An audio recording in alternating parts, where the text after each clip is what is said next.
Hello, everybody. Albert Steed here with the Nerds News, your daily news podcast to get really good news information that you can use to run your small business from a technology perspective. That's why it's called Nerds News. I did turn on the camera today so everybody can see me.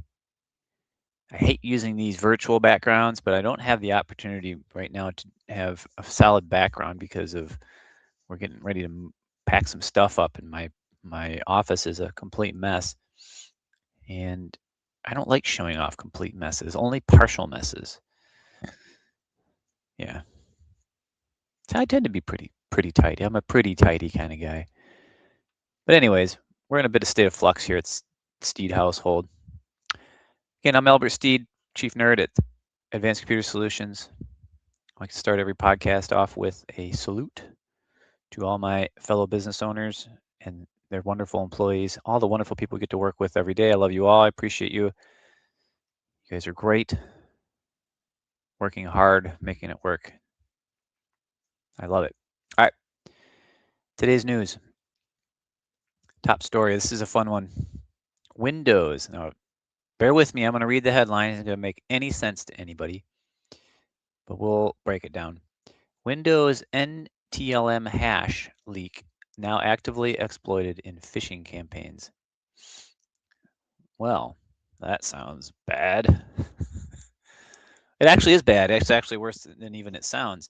What this is a vulnerability in Windows that exists where all you have to do is receive an email. You don't have to open it. You don't have to click anything. You don't have to do anything. It just needs to show up, probably in Outlook. It's probably an Outlook thing. And it causes Windows Explorer to reach out to an attacker-controlled SMB server and hand over the user's NTLM password hash. What does that mean? Well, the NTLM password hash is where all of your passwords are stored to be used while moving around to sites on the internet, basically. And then, so they crack it, and then they can use those passwords, and they can impersonate you. And so that's not good. Now, what the solution to this is your computer needs to be fully patched.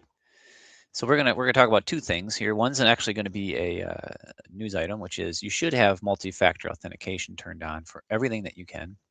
Number one.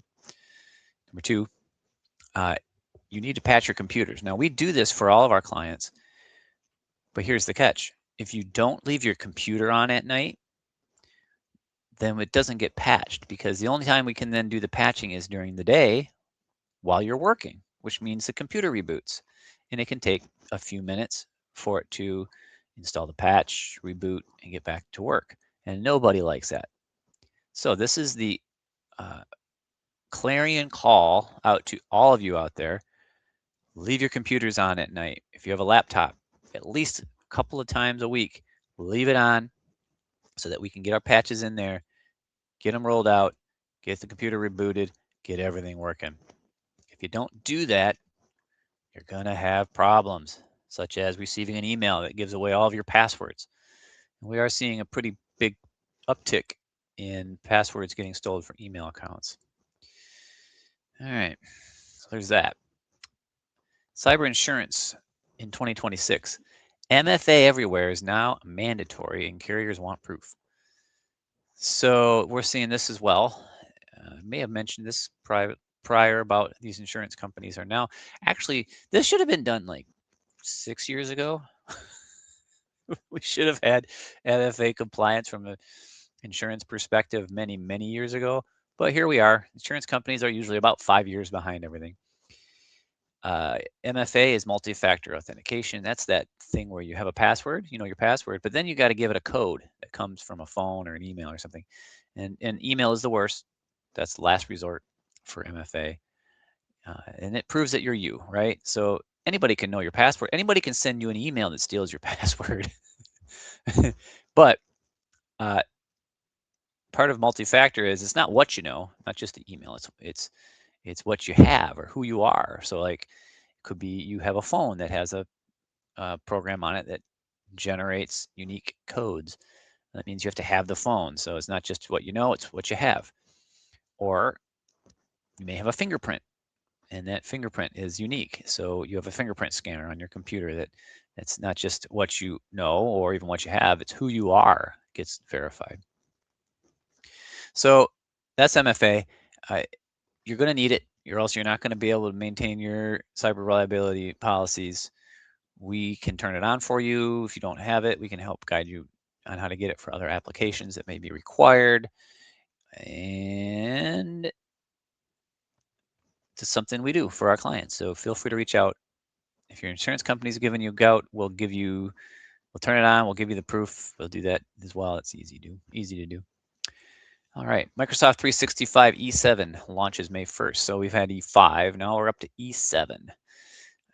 Copilot, Entra Suite, and Agent 365 bundled in. So we're throwing some AI stuff in there. Entra Suite, which is a very nice application for controlling your users and everything inside of, they call it identity governance. And yeah, so you're going to get everything in one friendly $75. I actually don't know the price. They didn't launch the price in this news article. It'll be expensive though, because it's going to have everything. I would like to see everybody get this because the Entra is very, very important towards security. And then, you know, the AI stuff is the AI stuff. I'm not fully invested in Copilot. I've got clients that are.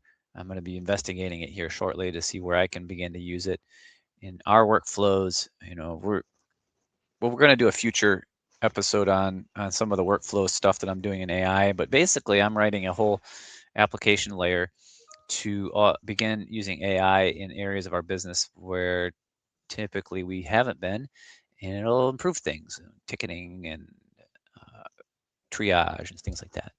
So yeah, if you're interested in this, in improving your security and getting Copilot, I would suggest that we talk about this E7 license. Reach out and we'll go over it. Google Workspace adds guest accounts and user-initiated AI purchases. I don't know about the second user-initiated part, but I do like the guest account.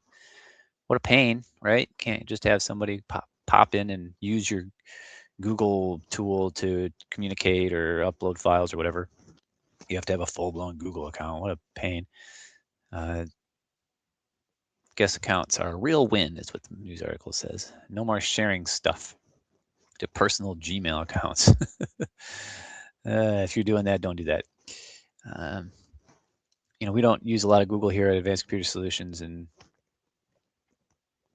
only because we have to, if we have to be buddy-buddy with a giant billion-dollar conglomerate, I guess we only want to be buddy-buddy with one of them. And we chose Microsoft. A couple quick hits. Copilot chat in app appearance changes. So April 15th, Copilot chat's going to change. Good luck. I never found it to be useful anyways. It's still there if you do use it. It's just in a different spot. Business, let's see, HubSpot's free CRM now ships with AI lead scoring and email sequencing. So I'm going to tell you straight up, using AI for lead email sequencing is the greatest thing ever.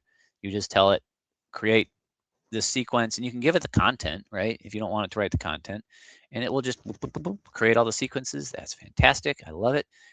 Dragging and dropping and clicking all the boxes and doing all the nonsense. I can't stand it. Lead scoring, cool. I would say that an intelligent lead scoring is probably better than a manual. They click this, and so now they get this score. But now we can see, oh wait, they've got a Gmail account that they gave us. They're no good at all, right? What real business owner? I mean, this is for B2B. This is in my world. Real business owner uses a Gmail account. Probably not anybody I want to work with, just because if that's the level of investment you've got into your business, you're not going to be concerned about security. And so, an AI powered ability to score the lead that can look at something like that, it's nice. Well, that's today's show. Nothing else to chat about here. A little bit of security, a little bit of Microsoft, a little bit of talking about how to not get your data stolen. That's what we do here at Advanced Computer Solutions. We make fun of Microsoft and tell people how not to get their data stolen. I hope everybody has a good Thursday. Tomorrow, Friday, I should be going to a fluffy stand-up thing here, and I'm looking forward to that. Fluffy is a funny guy, so if that's not till tomorrow night, so I'll see everybody tomorrow. I hope everybody again has a good day. Thank you so much. We'll talk to you all soon. Goodbye.